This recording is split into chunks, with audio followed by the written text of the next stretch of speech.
Put Yeah. y'all Oh, liars up for the queen of rock and roll, everybody. Good evening, UN Spacey Wolf Squadron. This is late on arrival. I know, but it is about that time we do pay our tributes to a magnanimous, most voluptuous, most inner, irreplaceable, even the greatest woman to grace our our land, our home, America, who has had so many scars, but also had so many boon, many a boon to bless on her. Tina Turner, everybody. I'm here with the Lele Valor, who's going to carry us through this whole tribute, along with someone else who I'll be mentioning next after her. Leia Plus Eyes. good evening, everyone. This is Leah Plus Size, your lovely lady of valor, and tonight we are going to celebrate the career and life of the queen of rock and roll, Tina Turner. So I hope you stick around, and we're going to tell you some facts. We're going to look at her ups, her downs, and mostly celebrate her as Wolf said, as an introduction, a performer that is in a class all by herself, a one of a kind. So we look forward to the show. The Hound of the South, Donick Powell, who was also our music aficionado.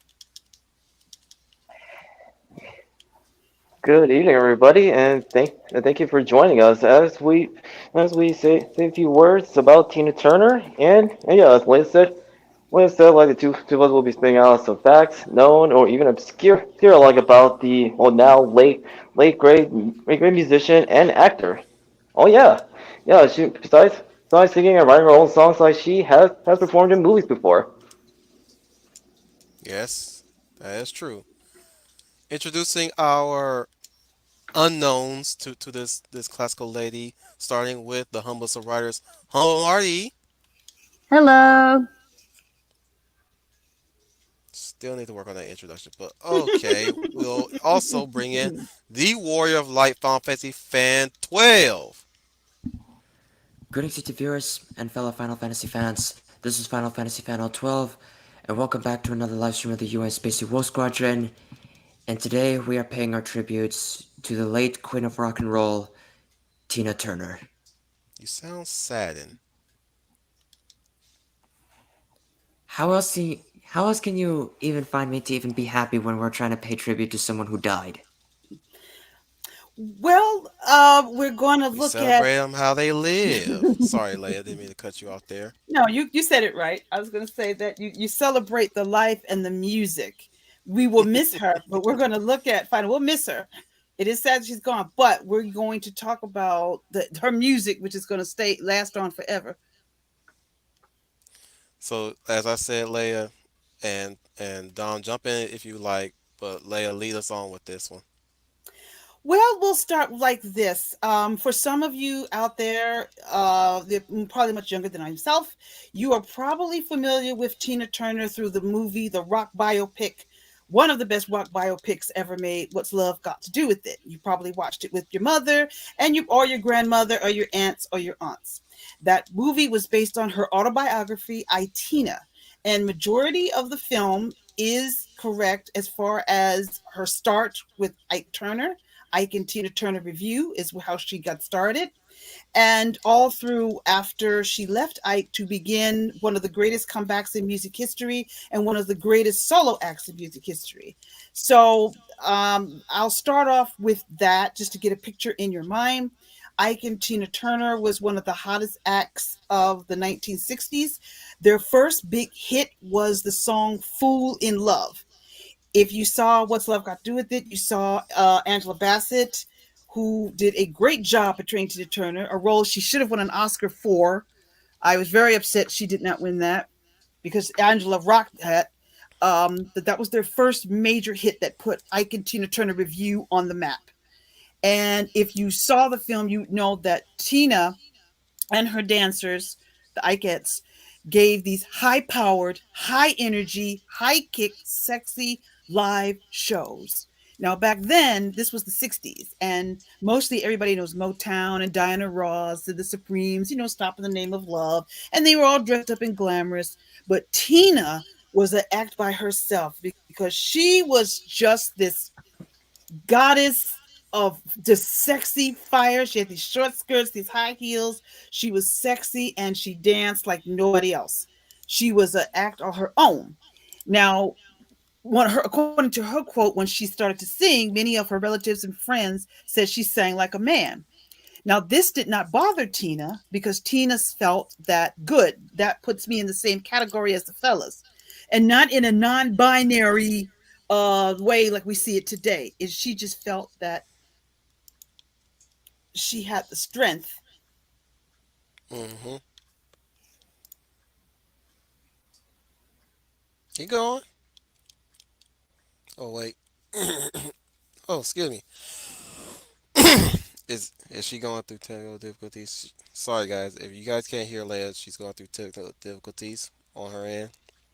This is the summer where shit is gonna get haywire. And let's see if she'll come back in. Leia, can you still speak? Yeah. Your name ain't Leia Humble. Sorry. Well, can you hear her at least? Um. Yeah. Really? Well, I know Okay. she was talking when the kind of like what my icon's doing right now with the little gray ring thingy. Oh. Huh. Can you guys hear her too? No, not really. Not yet. Hold on. Oh, she probably might have already known. Yeah.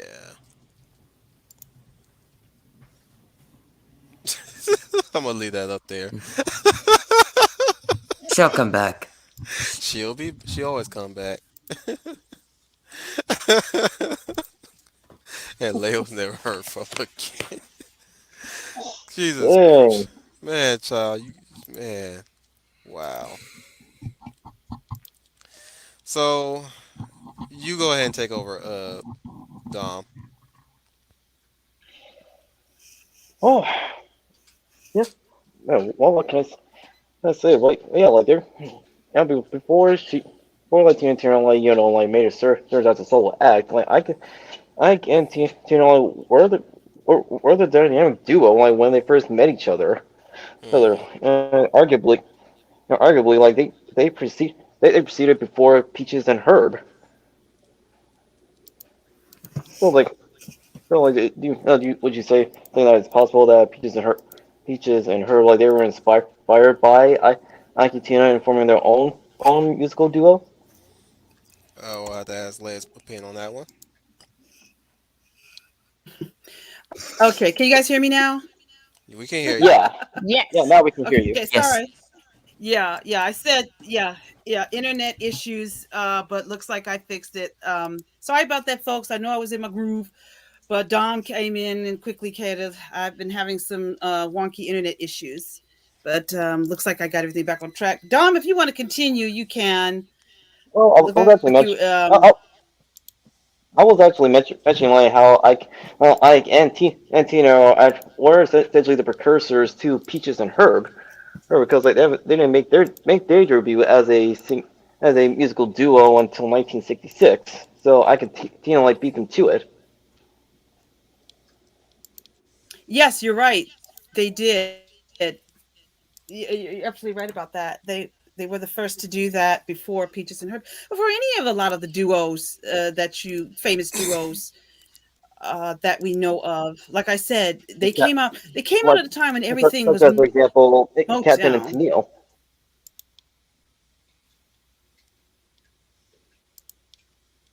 Tennille. Hmm.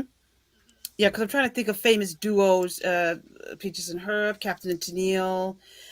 And again, I think they were the parents of rock and roll. You know, uh, rock and roll Along, along with started with along with them, and then after along they with had. Elvis as well as Little Richard. Mhm.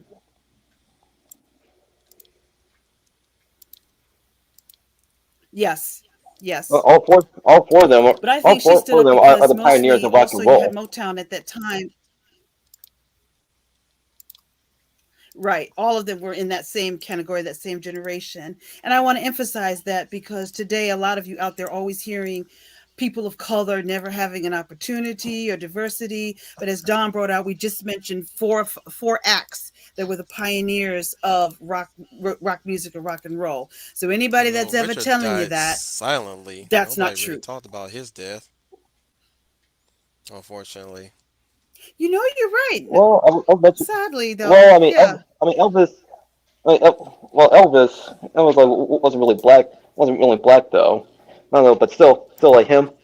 I can Little Richard, and even Chuck Berry. Like they, all those guys. Like they helped pioneer the rock genre. And they were right at the lead of it. Now, after the And success of Fool in Love, oh, go ahead, Wolf.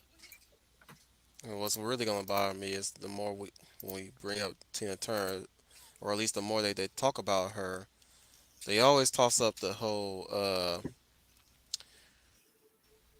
the tribulations of her marriage With Ike, of course. with Ike, of course. It's like Well, Wolf, I that'd think be you the can. unfortunate thing that she's mostly known for, Yeah, and especially that's when something it she comes down desperately to tried. today's. Sorry, Leia, go ahead. No, I didn't mean to interrupt you. I was going to say she desperately tried to get away from that. She wanted to get away from that. But I also That think goes for every it's abuse victim. Be it man or woman. well, I think the media played a big part in that. I think that's one of the reasons she moved to Switzerland is because I think the media would not let it go. The media just would not Hmm. let it go. She said in an interview that Tell us why more the reason she about wrote your abuse at Ike Turner, Miss Tina. yes. She said in an Oh, interview the reason she wrote before we even move on, t- t- tell everybody what was her original name. She wasn't Tina originally, if I recall. Her original name was Anna Mae Bullock. Anna Mae Bullock.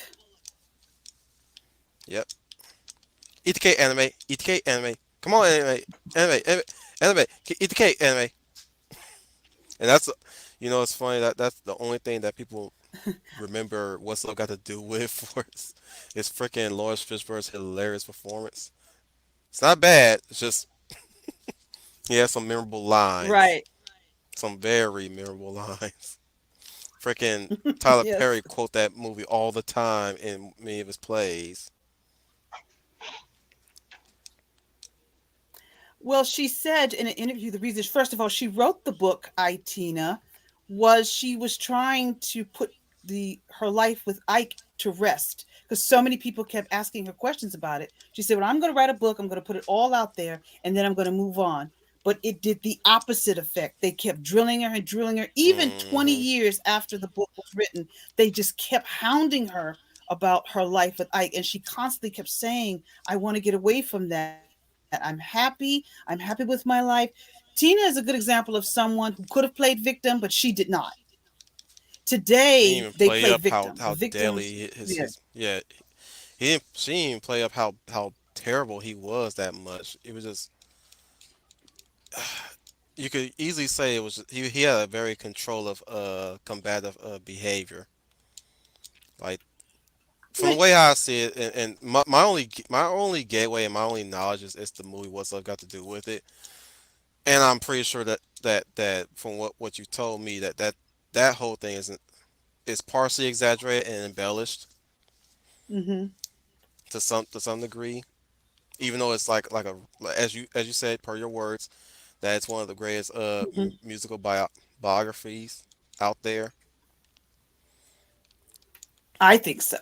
Yeah, I have a But copy of it. yeah, we don't really they don't really say much about Ike that much with good reason. With good reason. Yes. Mm-hmm. But oh boy, If do they love to bring him up when it comes down to talking about her. Yeah, I remember one interview. She was promoting Mad Max Beyond Thunderdome, and this interviewer decided to bring up Ike for no reason, and she kept pestering her. She kept saying, "Ike was arrested yesterday on cocaine charges. What do you think, Tina?" And Tina was like, "I'm just hearing about this. I know, but I want to know what you think. I want to know what you think. I want to know. I want you to say something." And she's there to promote a movie. They just would not leave. They hounded her about that, so she was never happy about it. She said in interviews later in life that she just would get so frustrated that they keep wanting. Yeah, because let's be honest, the paparazzi loves the gossip. Drama.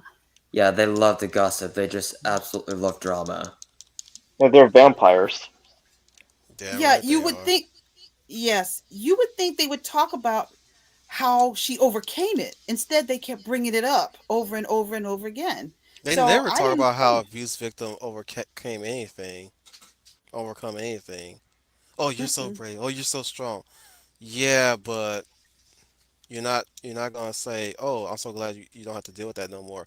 Oh, I'm so glad that you're actually doing a lot better now. Like that should never have happened, but I'm happy that you've done a lot better now. Yeah, I totally agree. You never hear that. You never heard them say that about her. You never heard them say that. Well, I'm happy that you found love. I'm happy that you came above your career. They don't want to hear about the positives, as Humble said. They want to focus mostly on the negative and the drama portion of it. And I think that's what she Just said for the is what sake led of her to trying to the get a attention. story down on the news. Hot Eh. shots, Yes. I like to call them. Oh, yes. They just want to be the shock Yes. jocks. What What can would we be also? really Yeah, because there's one shocking. interview. Oh, sorry. Go on. One at a time, guys. No, go ahead, Marty. What would be really shocking is every time Ike got brought up, she'd be like, Ike who? And then go on about her day. Yeah, she tried to move. There's one interview she was giving, and she was talking about her concert at Wembley Arena, and the interviewer wouldn't let her do it. And she was saying, "Oh, we're going to bring this up again." And the interviewer said, "Yes, we're going to bring this up again. Yes, we have to bring it up again. We have to." And then he said, "Like, well, you put the movie out, so therefore I could ask the questions."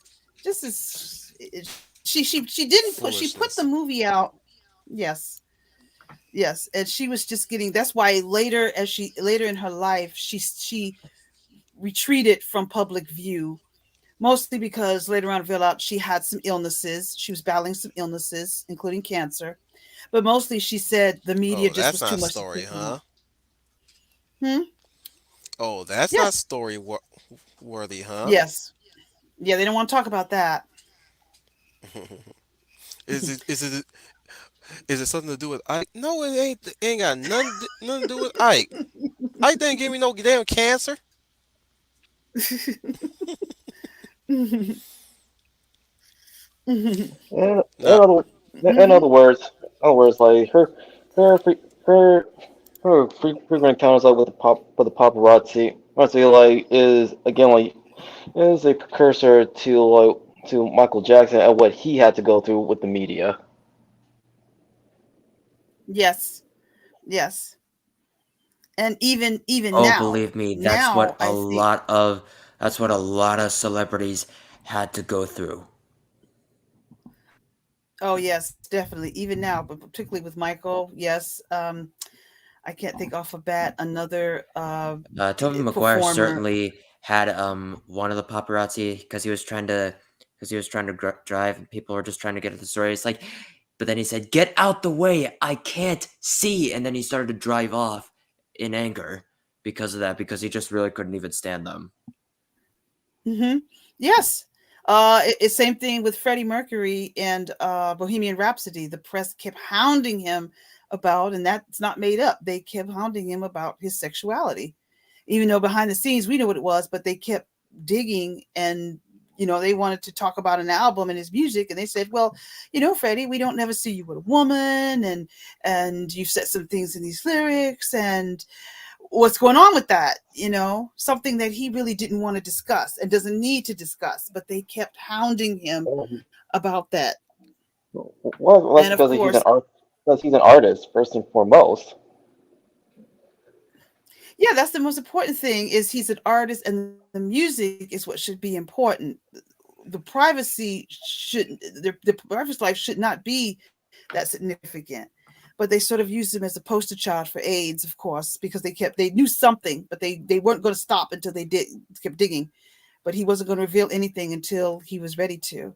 But like you That said, what happened to her is a precursor to what celebrities go through now because she accomplished so much, but they just kept going back to Ike. They just kept going back to that, just digging questions, and she just kept saying, "Why do you keep bringing that up? You know the story. That's how it ended. He's gone off and did his thing, and I've gone off and did my thing." So what are they Her moved marriage, on.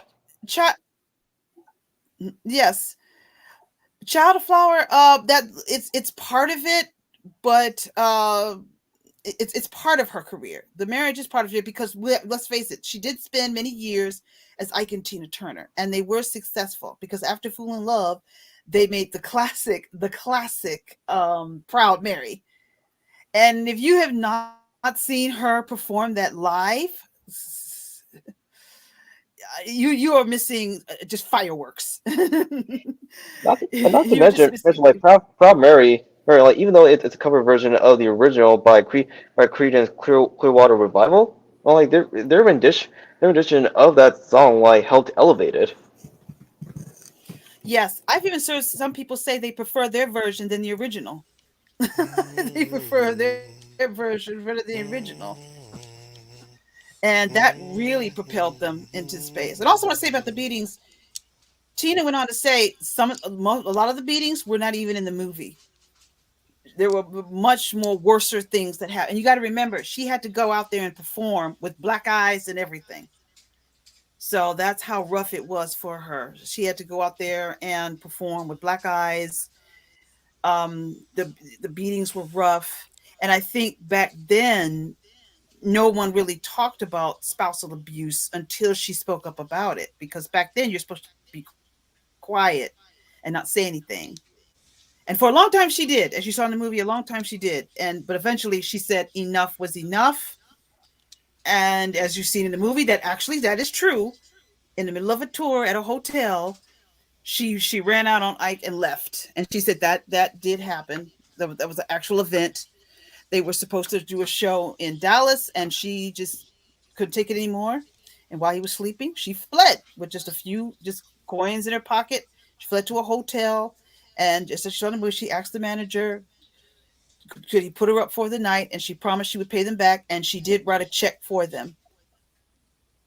But her performance and she did that song right up until her 60s when she did her farewell tour. I think she was 62, almost 65. She could still do Proud Mary. She could outdance the younger dancers that were on stage with her.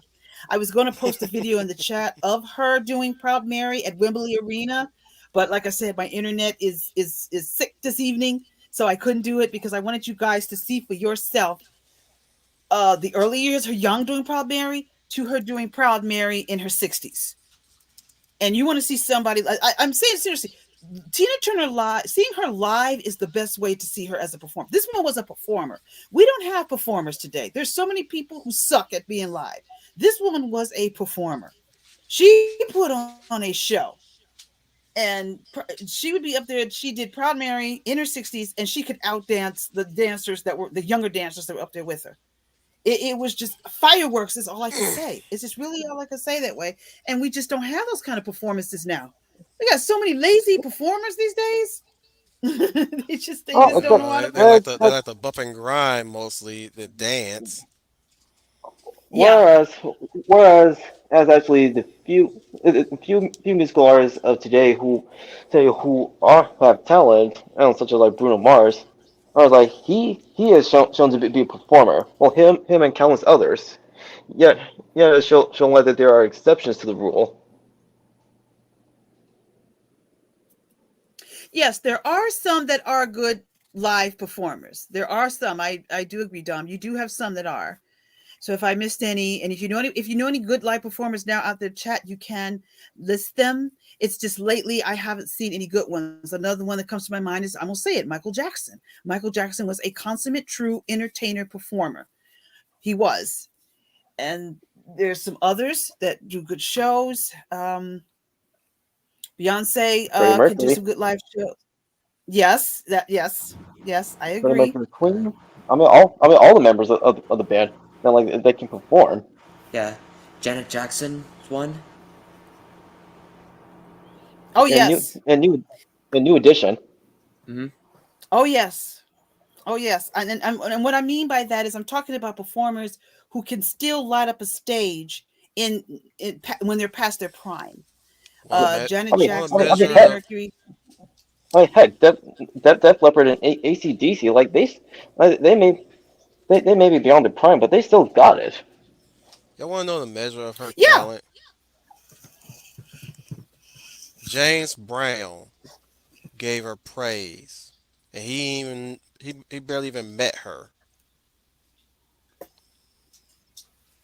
And that's saying Wow. something. That The is Godfather of Soul gave her praise Hmm. in an interview. wow. That's saying something. She also got lots of praises from Mick Jagger and the Rolling Stones. As is famously said, she taught Mick Jagger how to dance.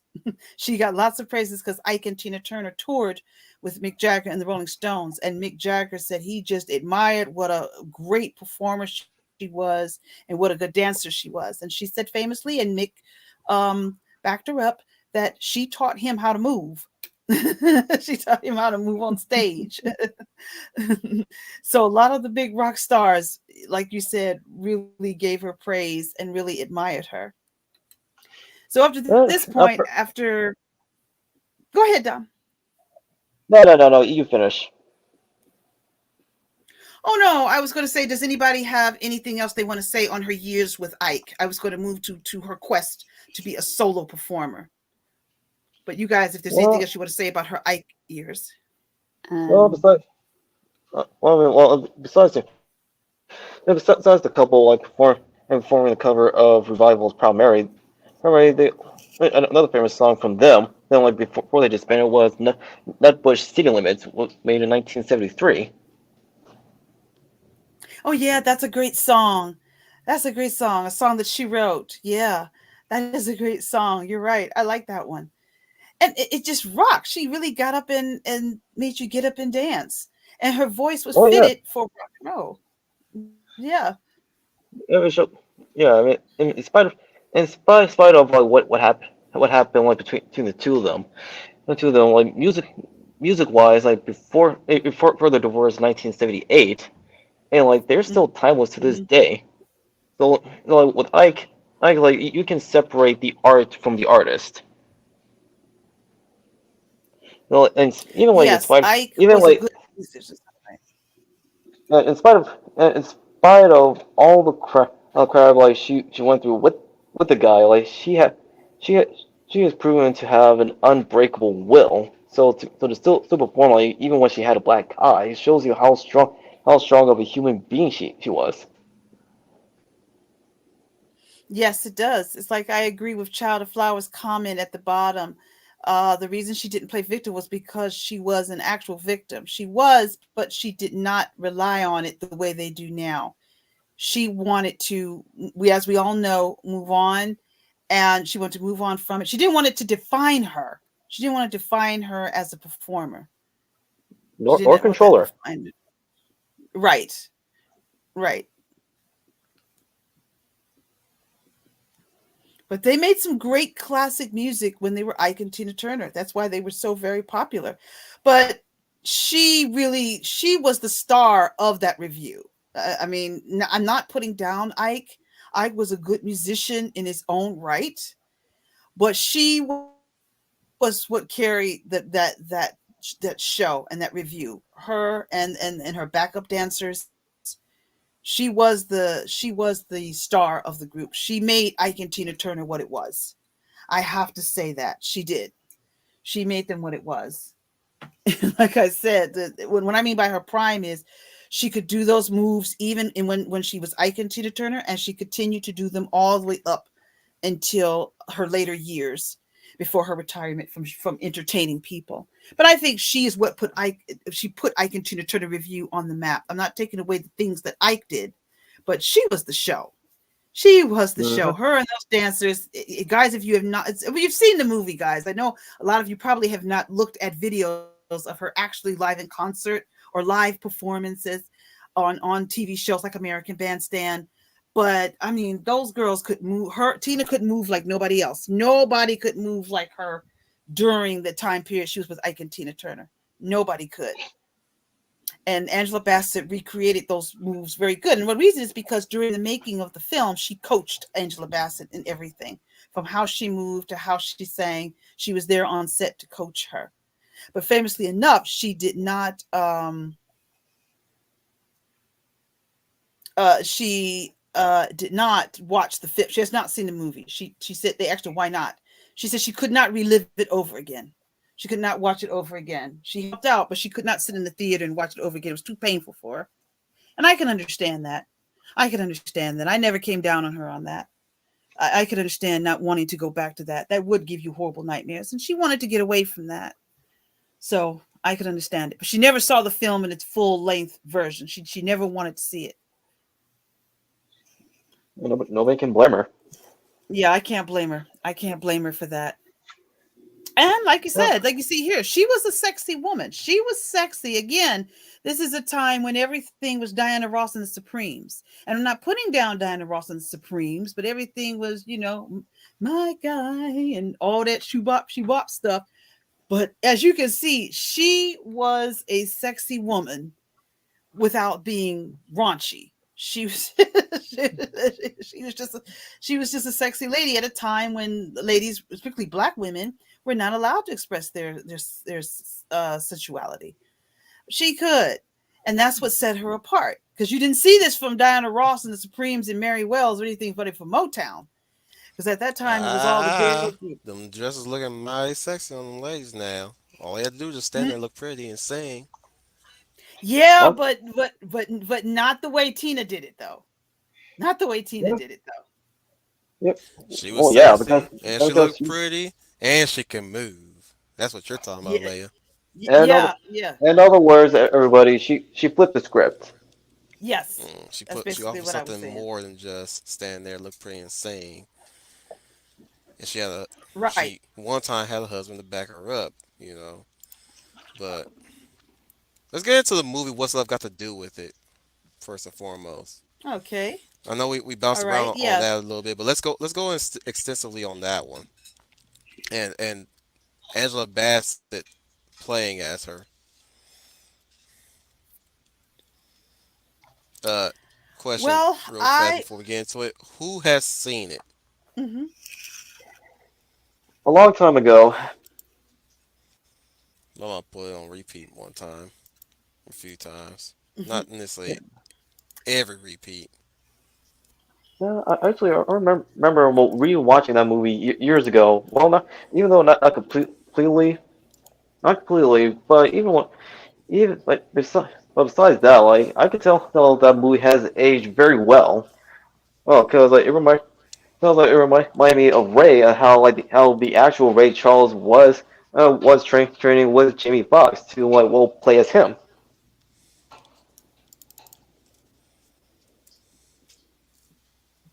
Dom's right, and that was the same thing here with Tina with Angela Bassett. Angela worked with Tina to get all the moves right, to mimic how she sang and how she performed, all the dancing right. She coached Angela Bassett through all of that, which is why Angela She even Bassett's almost looked performance is like so Tina. outstanding. Hmm. Yeah, much like how Jamie Foxx like in the movie Ray looked eerily like Ray Charles. Or how Chadwick Boseman almost looked like James Brown.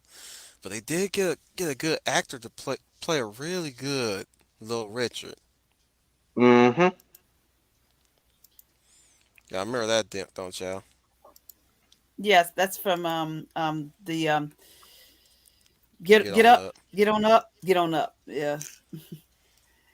What was I gonna say? Yeah, and I like the fact that she lip synced well. I don't like actors do not need to sing like the singer, because even if you are a good singer, your voice will not match that performer.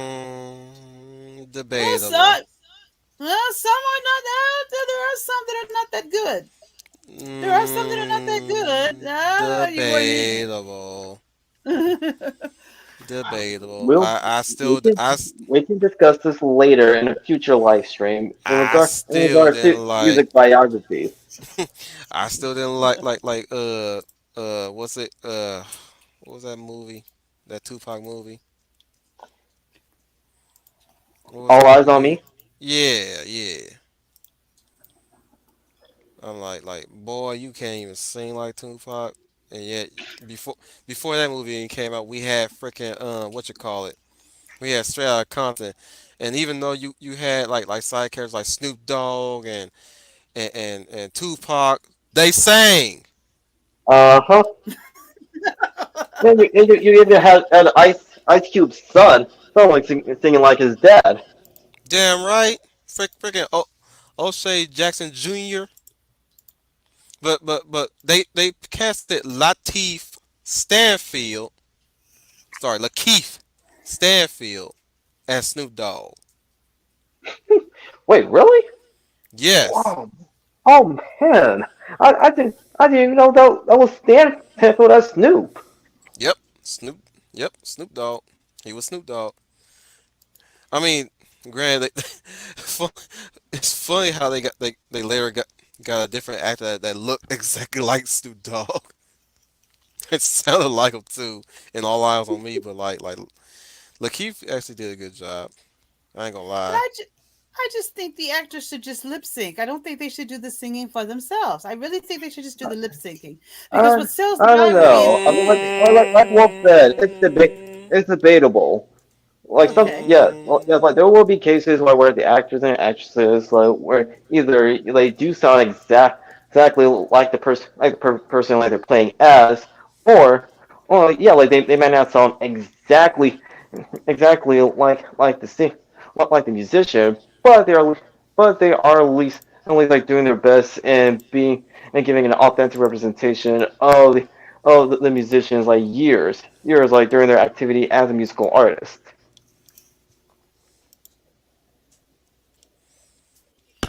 Like you said, very good points.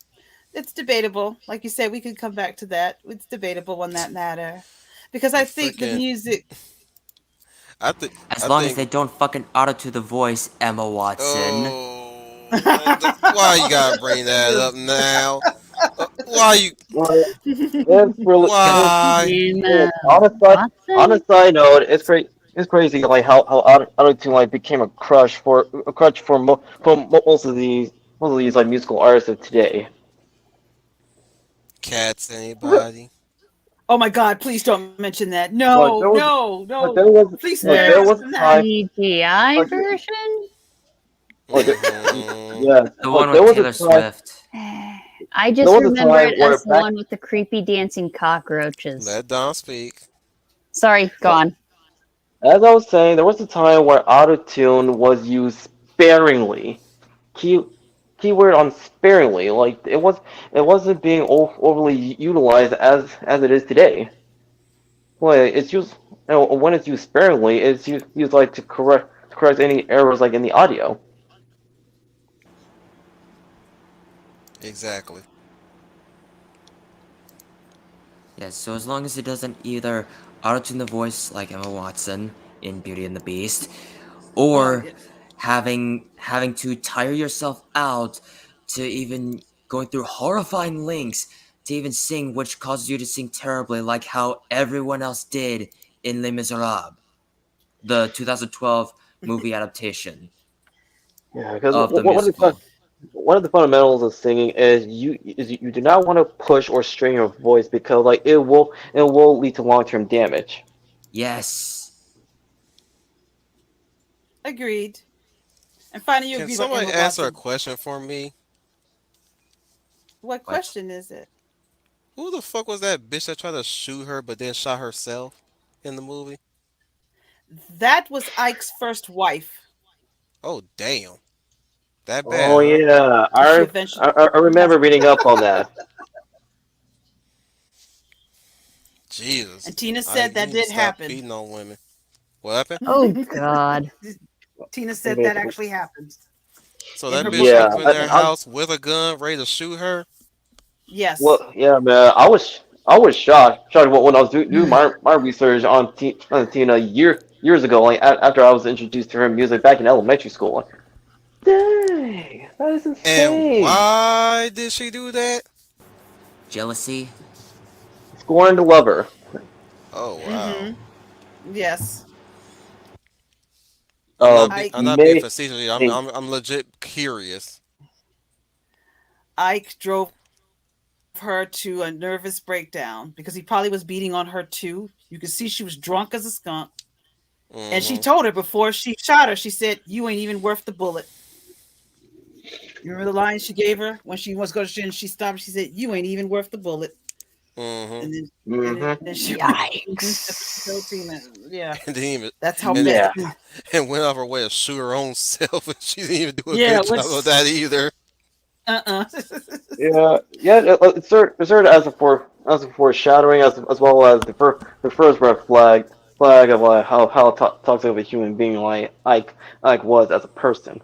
And who was that one woman that Ike had slapped at, and she got the fuck up out of there? Was she one of the background singers, right? The backup Yeah, singers. she is the second one before Angela, standing in front of Angela. The Mm-hmm. second, yeah, she was the one that didn't. She told him, "You ain't got to hit me but once. I'm out of here," and she was gone. She left on her own.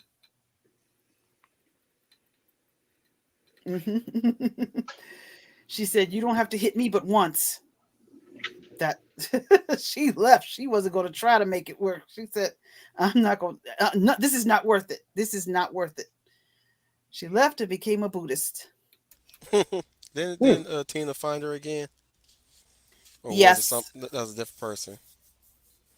No, it See, was years and years just giving a later. little quick context there. Just gonna give you a little quick context. Hmm. I was still a kid watching this stuff, so this is me recollecting with my child mind. So you gotta remember, I didn't watch this movie as an adult yet. I still haven't watched it as an adult yet. Well, that's why when I opened up the chat, I said some of you may have saw this as kids. Some of you Mm-hmm. saw it with your mom or with your grandmom. It's one of my mother's favorite movies. My mother owns a copy of the film. It's just, she says it's one of her favorite movies of all time. So I think for some of you that are young, you probably can't grasp a lot of the hefty, dramatic incidents that happen and really It's a understand shame what is too, the cause they got deal about this woman. kids. Hmm. They got kids too, and he did that in front. I'm pretty sure he did that in front of the kids too. Oh, they did in the interview. Unfortunately, two of her sons have passed away. They died before her. Oh no. One died of what was that? I don't know if it's intestinal cancer, and the other one committed suicide. Well, suicide was bound Hmm. to be another factor. I was waiting Hmm. for that, unfortunately. Sadly, yes, sadly, and that really hit her hard when her second child had committed suicide. Mhm. When that happened. But for some of you, that is your first introduction to Tina Turner. A lot of you were children when she started making her comeback. And I'm going to pick up from the 70s was her, as she said in her bio, was her trying her best to survive. She took any little singing gig she could get because she had bills to pay. She still owed money from the and you also remember the famous. I'm going to go back to the court scene. There's a scene in the Tina. This is true. In the divorce, Tina said, "I don't want anything except my name." She wanted no money, no jewelry, no cash, no property from Ike. All she wanted was her name. She walked away with nothing. I want you all to keep that in mind compared to what you see today in divorce cases. Tina Turner walked away with nothing. All she wanted was her name. That actually did happen in court. She wanted no money. She didn't want any rights to songs. She said, I can keep everything. I can keep all that. I just want the right to use my stage name. She said, I worked hard for that stage name and I want to keep and use the name Tina Turner. And that's it. I want you to keep that in mind. Compared today with divorces today, what do they do? When they divorce, the woman wants to drain the man of every cash, property, cars, all they can get out of it. Mm-hmm. This is a woman who did not want any of the material needs. She just wanted her name. I want you all to keep that in mind. Yeah, she kept her both her integrity and dignity, and she didn't ask for anything more. Yes. So there were hard times ahead. In the 70s, she mostly played any shows that she could do to try to keep some form of income in. Or as a guest artist, such as like one of them being doing a song with Eric Clapton. Yes. And William Silver, William, if you're still there, I did see her in Tommy. She was well cast as the Acid Queen. If y'all have not seen that, look it up on YouTube. If you haven't seen the musical Tommy, please look that up. But wow, she was well cast as I can't see anybody else as the Acid Queen, but the Who cast her in that production, and she played the Acid Queen. She was sort of this mystical enchantress type of woman. Now, as Dawn brought out, she did guest shots, she did guest spots. Go ahead, Wolf. Just let you guys know that we're gonna move on to Beyond Thunderdome. Sure. Okay. We're going to move on to there. Well, at this point, when we get to Beyond Thunderdome, at this point, she has had one of the most successful comebacks in music history. It's the 1980s. She is in her 40s. This is the age of Janet Jackson, Madonna. So you're in an age of a lot of young singers. And here you have a woman who is a grandmother compared to some of them. But of course, that success came with the success of Private Dancer, still one of the greatest albums of all time. I own that album. And because of the success of that album, Speaking of other movies, I would say that I've said this before, and I'm sure Leah has heard me the first time, that she should have been casted for no offense to Whitney Houston, she should have been casted for Whitney Houston's role in The Bodyguard. I agree. Problem is, at that point, if The Bodyguard was made of that time, we will have to we'll have to center the writing around a different approach to this. Yeah, because I mean, if Tina was kept like as the secondary protagonist to the Bodyguard, then they would have to like rewrite her character as being a veteran of the music industry, which would like, reflect like what Tina was going through at the time. Mm-hmm. Of course, like the circumstances like with the character would be different from Tina's.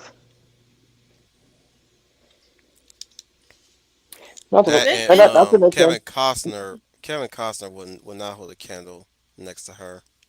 I'm sorry, Kevin. I gotta agree with you there.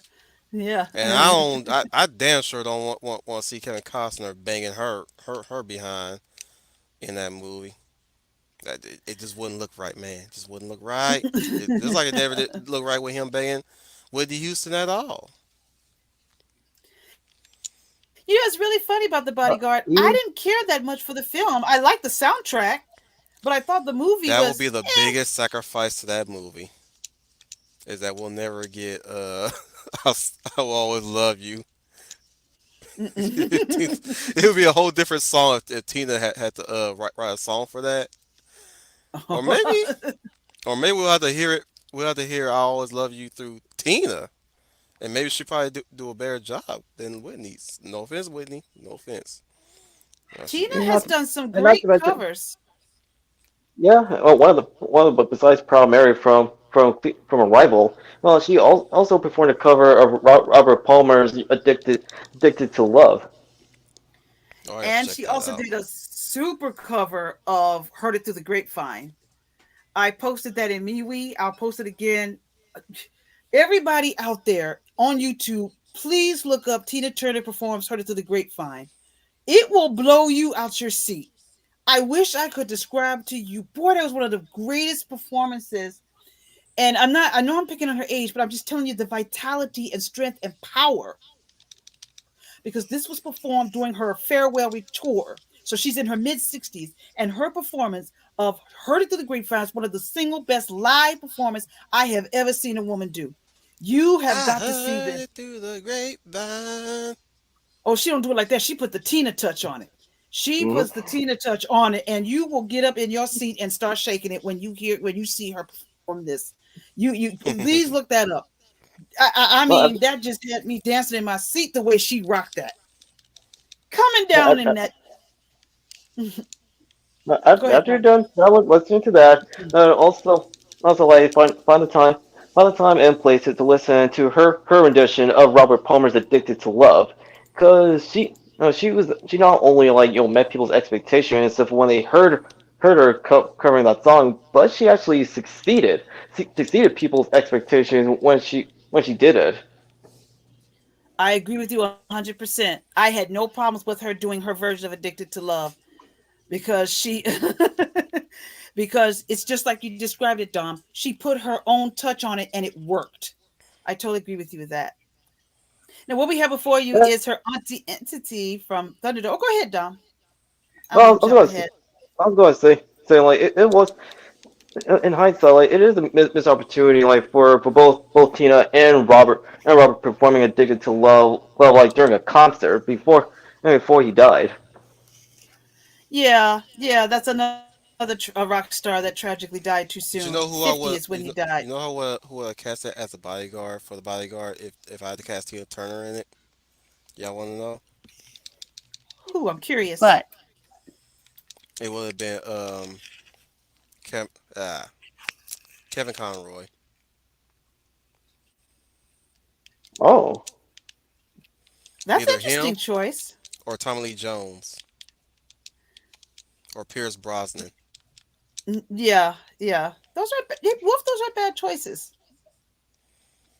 I can see yeah, Tommy Lee Hell, Jones. I could hell, I could see her as M in a James Bond film, but the thing is that the only problem there for her to not the reason why she wouldn't be in a James Bond film because she's not British. Now, if she was doing James Bond early in life, she would definitely be a much better Jinx than Halle Berry. Oh God, yes. Oh God, yes. Like Oh God, if yes. there She was would be ever so much an better. adaptation where he had to link up with an American agent, yes, Tina definitely be her and Pam Grier would definitely be a good choice for an American agent. Much better than Halle Berry. you're not wrong. 100%. We have seen it through Beyond the Dome as well as Tommy. So like she made her transition from musician to actor very seamlessly. Yes. She I she didn't saw skip no beat either. No, she was great. I agree with you guys both. She Like didn't. even Aretha, man, She did better than like most she did singers today that make their acting debut. like Aretha Franklin was really good when it came down to acting, but you hardly ever got enough of her in acting. But Tina, she was on fire. Oh, yes. I saw so many women in this auntie entity costume at Comic Cons around the state where I live. You'll still see it today, that costume. Many women, black and white, dressing as this character. And it gives me a storm vibe. Speaking of Maybe which, it's her hair style. well, speaking of which, Beyond Thunderdome was my gateway to Mad Max. Believe it or not, Hmm, nice. yeah. And cue my surprise of why people didn't like that movie in particular, because I actually liked it. But maybe I my liked it too. opinions may change now I'm older. So maybe I'll see what their issues was with it. Well, not to mention like you are right. You are an artist in literature, like in your own right as well. So that now that you're older, and once you start like rewatching Beyond the Thunderdome, you can like properly review it like through the eyes of not just as a consumer, but also as a writer. But think we will be tackling the Mad Max quadrology. Hmm. If not this But year, she was a right possibly fit next year. for it because You oh, can that'll sell be shit, dude. interesting. You sell But shit, she don't you?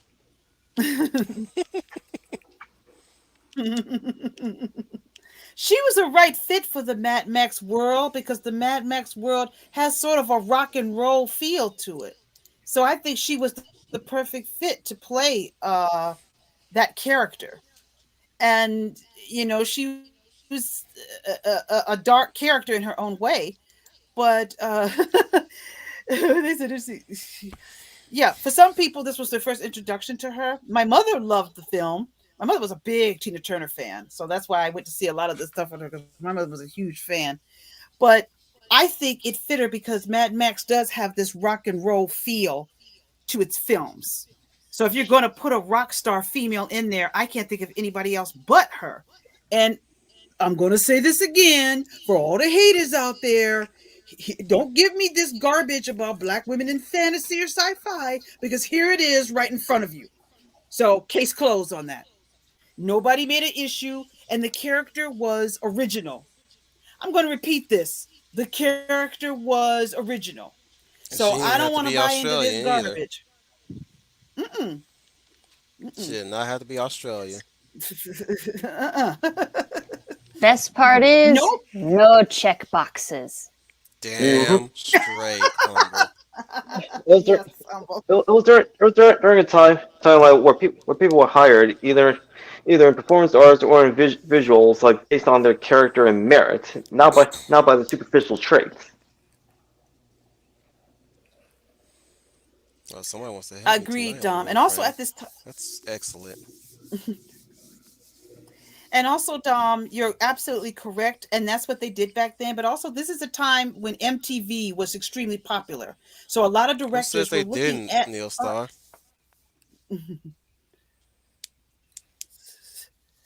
He It said was a lot of it's a fun. shame. Sorry, Mhm. Leia. He said it's a shame Fist Go of the ahead. North Star didn't have a character based on Tina Turner. Who says they didn't?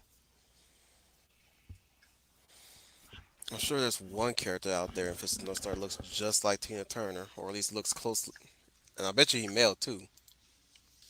Mm-hmm. Well, in the future, like we can do Fist of the North Star as the next as the late one of the future episodes for manga studies.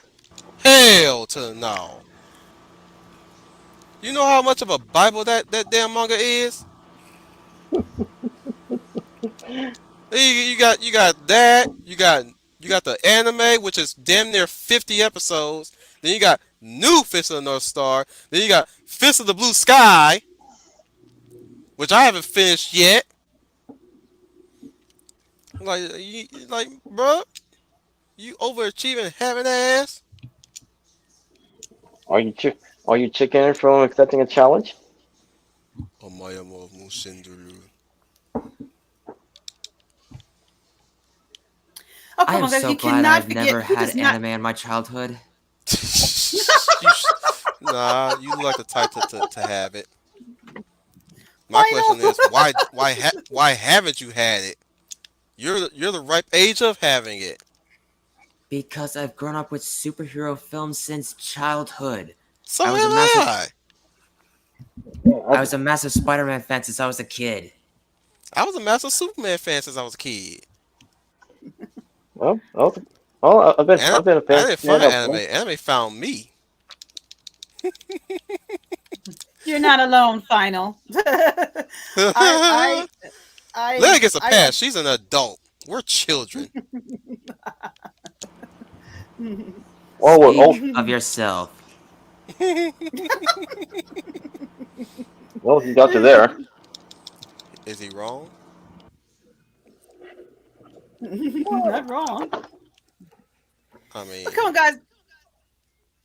go on, Leia. No, I was going to let you finish. I was just going to mention Who does not love We Don't Need Another Hero? Oh, that's one of the great. That's when they made theme songs to movies. I think it's one of my favorite songs from her. We don't need I another agree. Oh, hero. I love that song. I love the song she did for the film. She did two songs for the movie. I think another good one called "One of the Living," and of course the title track, "We Don't Need Another Hero." Um, I don't think she should have been nominated for an Oscar for that song. I like that song from the movie. Yeah, if Queen is to Highlander, then Tina Turner is to Mad Max because in spite of it being a post-apocalyptic setting, there is still hope.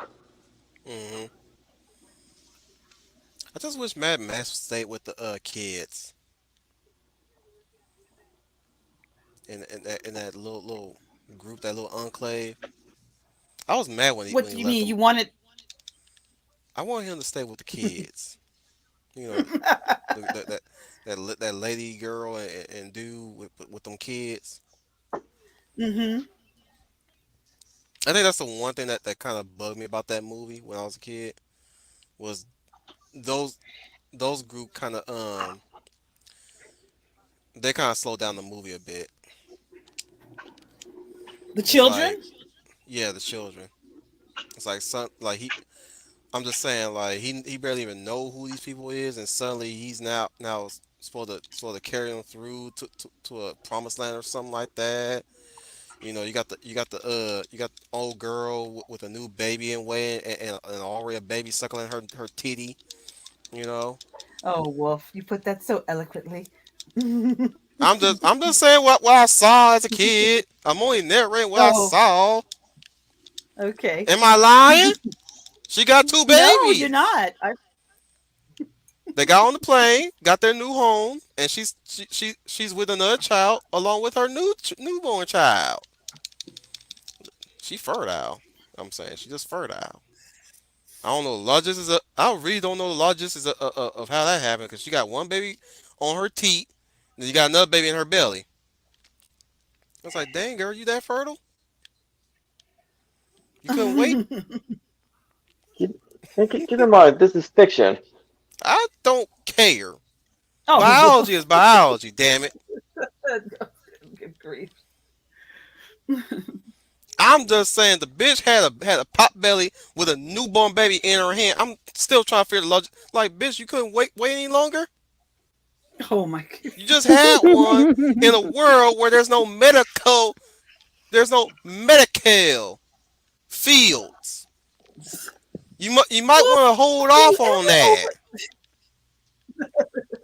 I'm Wolf, just do you saying you might ever want to. overthink these movie points sometimes? It's just, yes, I'll admit, but still, I'm just saying that was weird to me as a kid. Usually, a 5-year-old is right there when they got a new belly. Just saying, either a 5 or a 3-year-old. She still had a newborn baby, or at least a 7-month-old looking baby. Like Lance said, well, don't overthink this. You're talking to a guy who's raised on when movies present babies. Usually,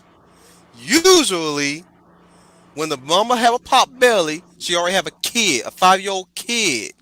At this point, there's supposed to be at least a stretch. You dig? It's supposed to be a stretch.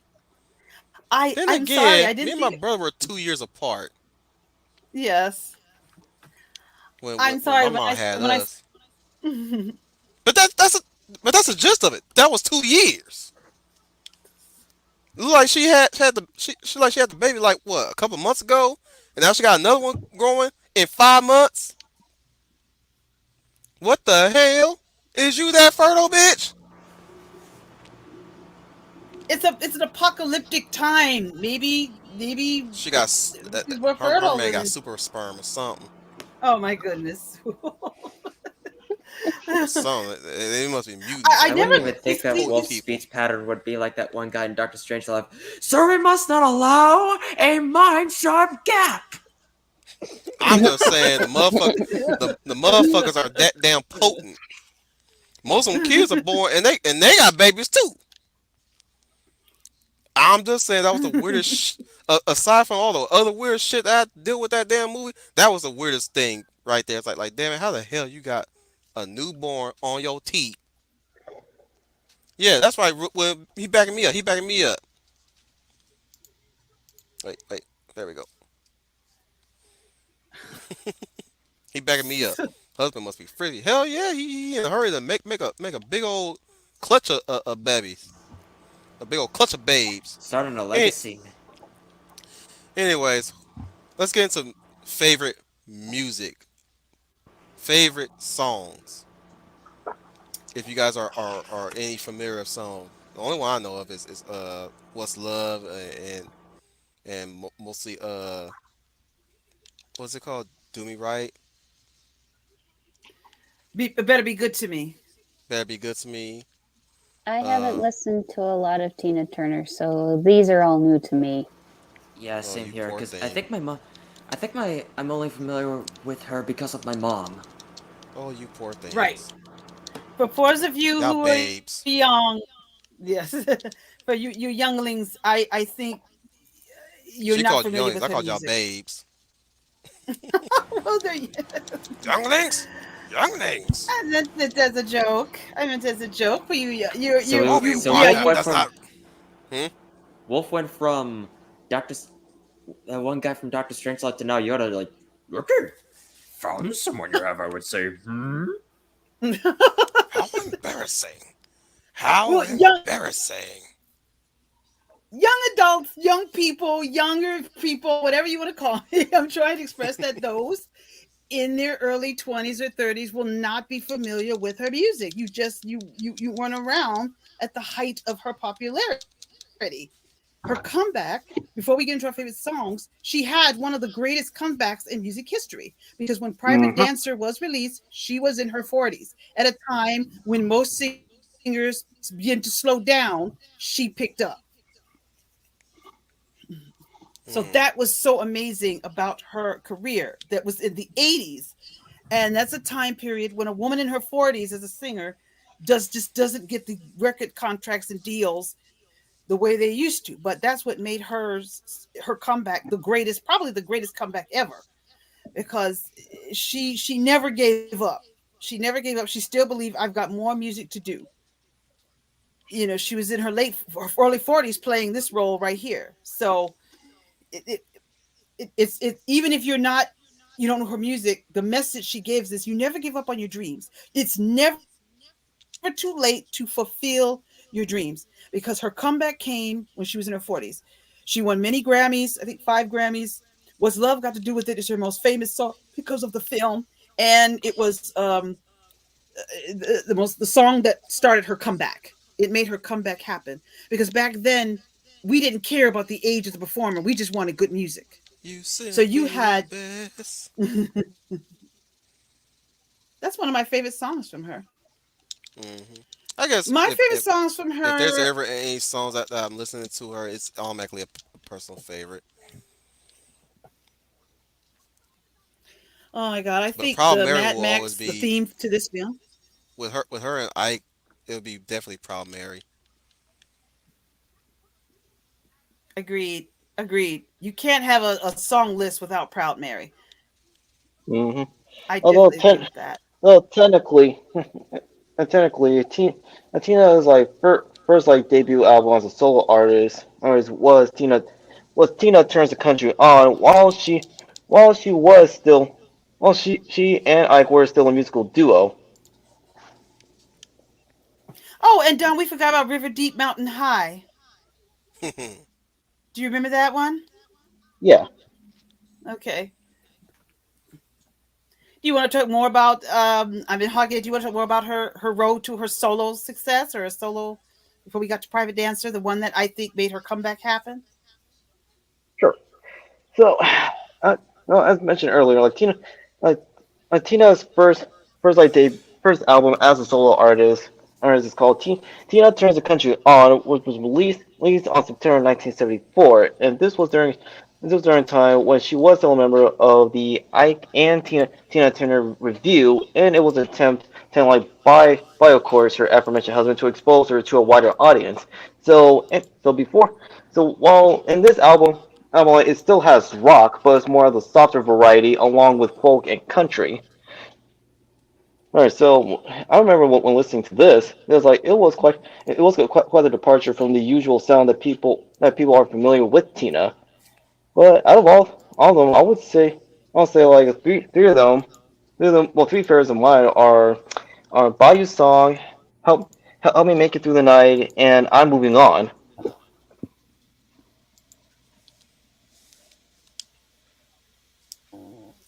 I'm not familiar with that one, but glad you mentioned it. But that just shows you how versatile she was. She could do rock, R&B, and do a little country. That shows you what a versatile performer she was.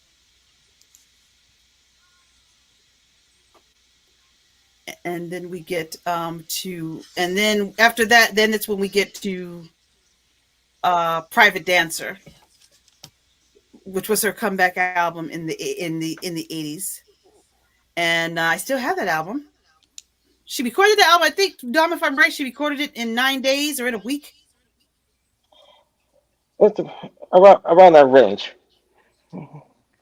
Yeah. Around that range because like after Tina Turner's concert online, we also there's also Acid Queen from 1975, Rough from 78, and Love Explosion, which was 1979. And this was this one along with Rough, like these two albums were released like after she left Ike.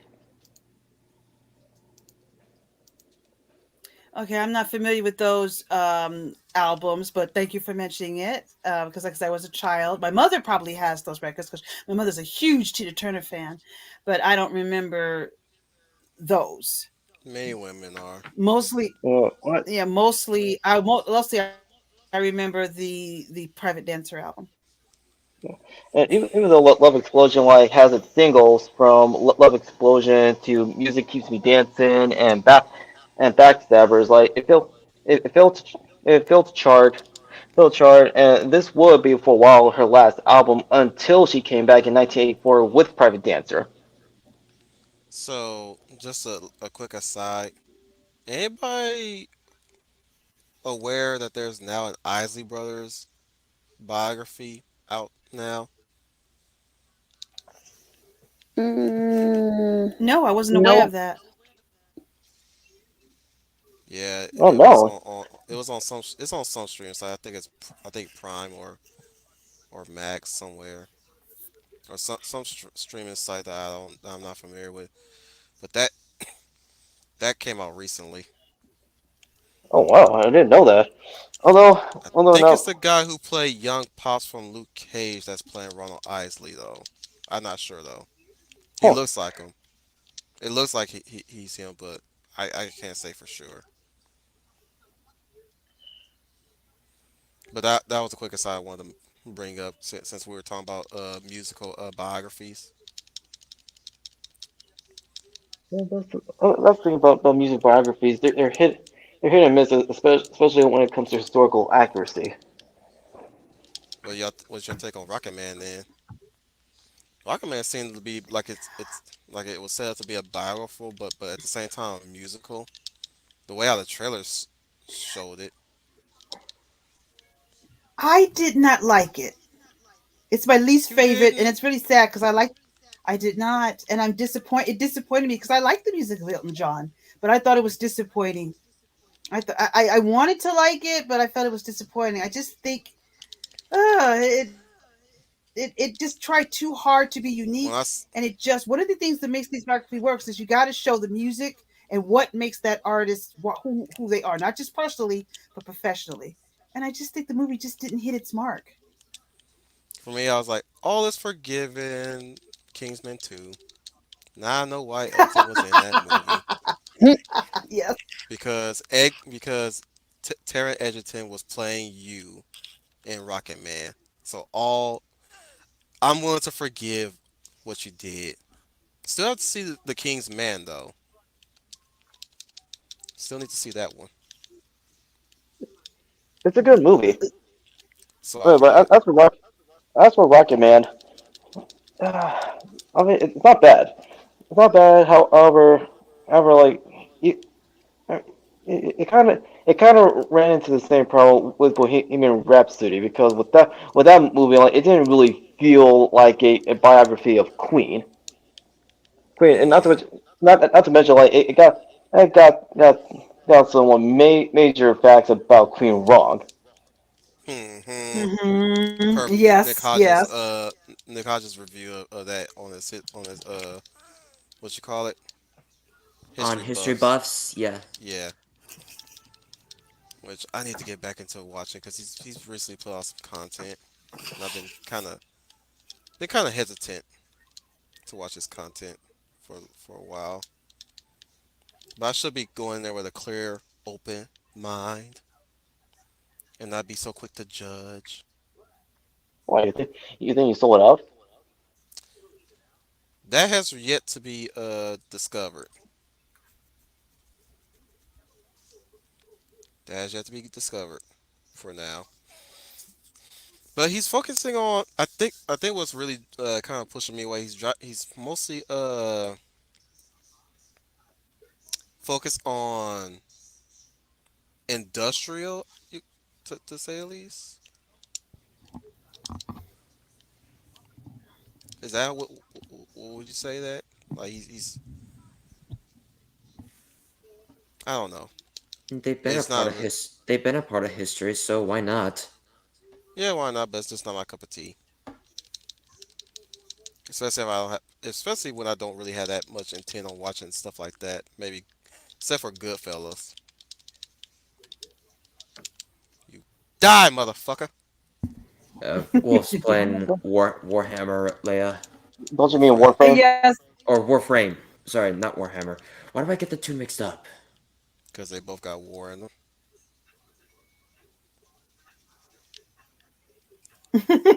Put Yes, fucking I like see. damn near 60 damn bullets in your damn face, and you took every single one of them before you died. Good on you, chump. Damn near 59 bullets, guys, to his face. He ate all that shit before he died. Give that man, Ouch. give that man a round of applause. Wait, she's a female. Well, that says something. That says a lot about the Grenier then. Anyways, anything else you want to say about Tina Turner before we start wrapping it up? I will just want to say for those in the chat, if you have the streaming service of HBO Max or Minimum, whatever it calls itself now, please stream the bio documentary Tina. It goes into more depth than the movie What's Love Got to Do with It did. It is in Hmm. her own words. It is her final appearance, public appearance before her death. Actually, her final public appearance was in about 2 years ago when she was inducted the second time into the Rock and Roll Hall of Fame. You hear Second in time. her own, yeah, she That's first time new. she was inducted. Yep, she was inducted with Ike Tina Turner, and then she was inducted as a solo artist. And I think she's the Okay, only woman to have that that makes honor. sense. And her last appearance was accepting that award before she died. But watch the documentary. I think it's called Tina or I Tina. It goes into more depth than the movie does and takes you on a whole journey of her career. It is a good watch. I would advise everybody out there to check it out and to check out the live performances that it shows, and you really get to see what made this woman such a one of a kind performer that we may not see in our lifetime ever again. And fuck Joe Brown for shit talking her. Oh, oh Look, God. I respect that man, but fuck him on that one. I can't agree with you there, buddy. Maybe it's true. I don't know. Maybe she Well, there's wasn't. She wasn't. Maybe she's not a saint. Nobody is. Even if they were nobody is. victimized. Yeah, nobody is. Nobody's a saint. Nobody is. Look, there's some things we agree upon, but there's some things I disagree with him on. So we'll see. I'll have to check Mhm. that video because Every time I look at Tina Turner, there's this video floating around with Judge Joe Brown name into it. So I like Mathis more than your ass, man. And Mathis is like a damn pimp every single time he talks on that damn show.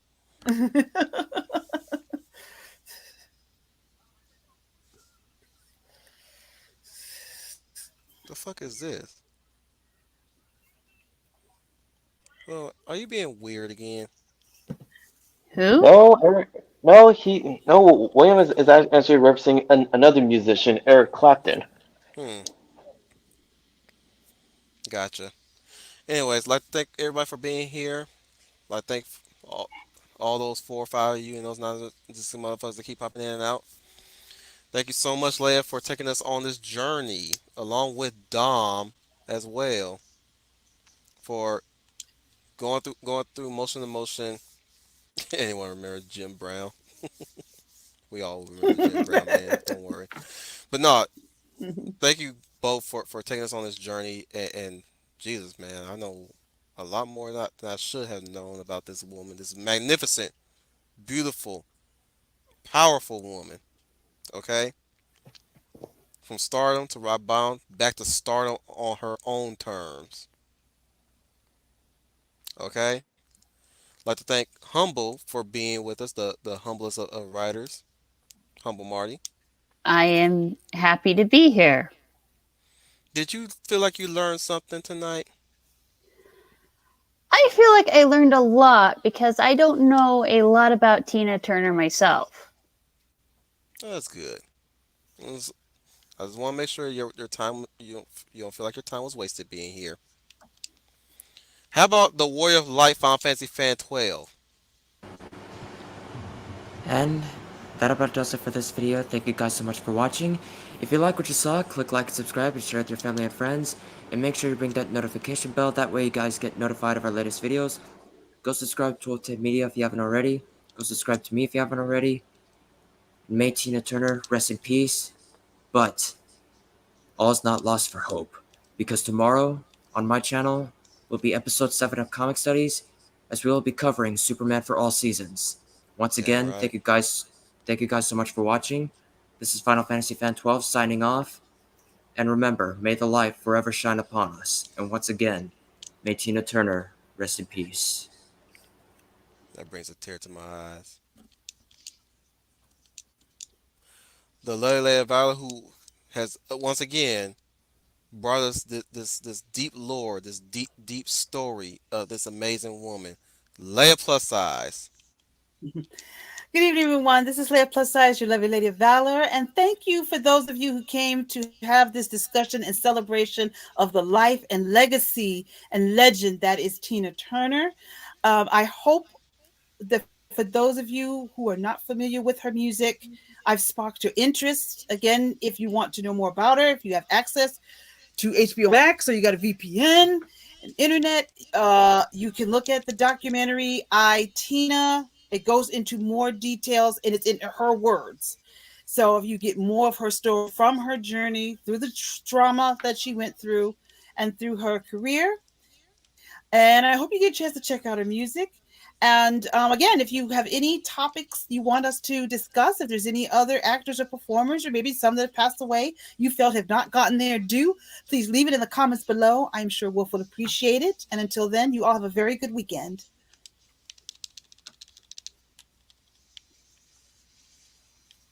We will be making a habit of this, guys. Don't worry. The warrior, sorry, warrior. The Hound of the South, Donic Powell.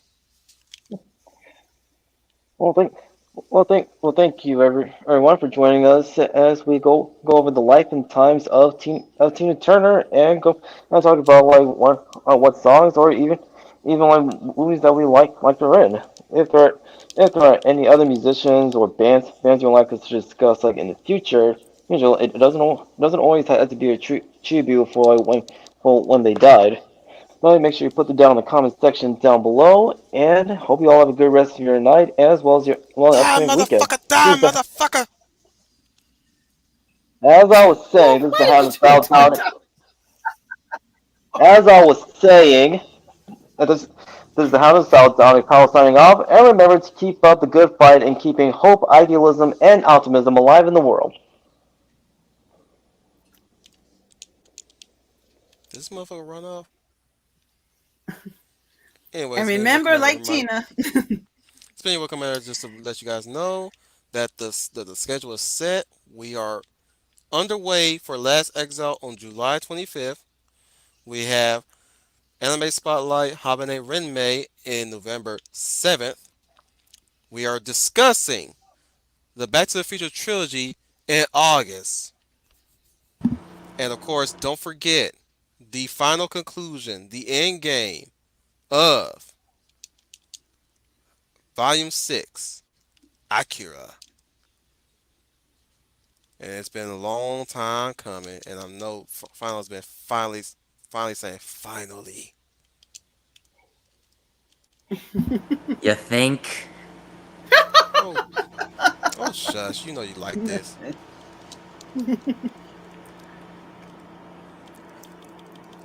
Hey, I sit through 15 minutes of your comic studies whenever I get the chance.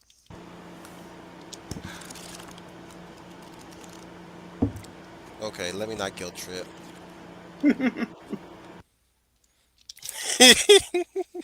I didn't see it. Did he do something?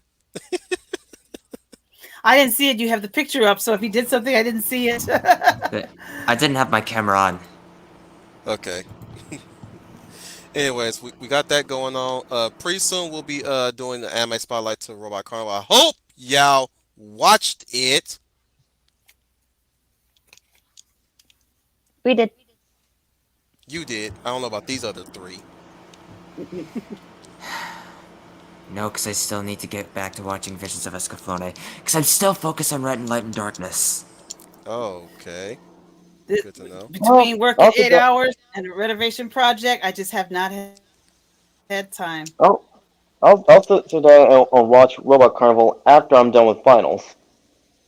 Jesus Christ, life does go on, don't it? What the fuck? Teammate, how'd you die? Oh, you're alive. Between Okay. work. Maybe because a Robot Carnival played in the distance? Maybe. That's why we're destroying these pillars somehow.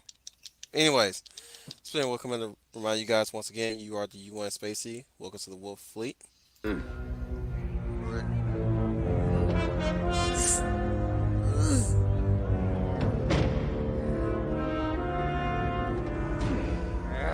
Come with me. Look around, mister. All this I built. Up to my armpits in blood and shit. Where there was desert, now there's a town. Where there was robbery, there's trade.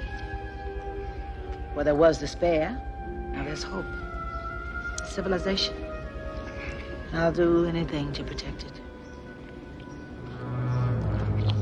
Today is necessary to kill a man. What do you say?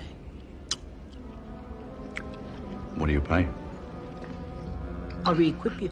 Vehicles, animals, fuel if you want. It's a generous offer. Why me? You got warriors, you got weapons, you just give the order. We are dealing with subtleties here. This is no enemy. It's almost family. Oh, I see. Real civilized. The reasons don't concern you, just the conditions. Do you want the deal or not? The first is that no one knows you're working for Auntie. You hit him, you go. The second is it's a fair fight. The third is it's to the death. Who's the bunny?